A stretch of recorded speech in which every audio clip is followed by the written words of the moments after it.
Haute surveillance dans certains pays, notamment l'Irak, où la communauté chiite est menacée par l'organisation État islamique. Florent Rodeau, Mounia Ben Aïssa. Depuis plus de 1300 ans, le rituel est le même.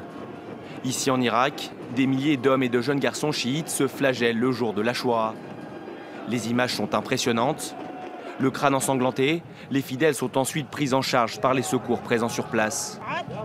Pour les chiites, il s'agit de ressentir la peine de l'imam Hussein, le petit-fils du prophète, tué lors d'une bataille en Irak au 7e siècle. De l'autre côté de la frontière, en Iran, la ferveur est la même. Vêtus de noir cette fois, les croyants sont alignés dans les rues et perpétuent la même tradition au son des chants religieux.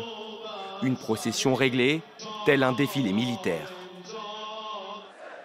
Au Liban, la communauté chiite s'est également réunie dans son bastion, la banlieue sud de la capitale.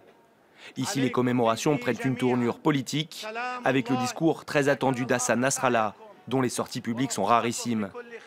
Après être apparu en personne vendredi, le chef du Hezbollah adresse cette fois un message vidéo à ses partisans.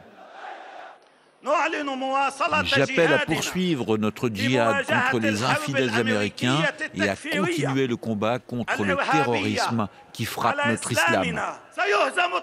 Il faut défaire les terroristes et leurs maîtres américains avec les mains, le sang et le sacrifice de tous les moudjahidines de la région.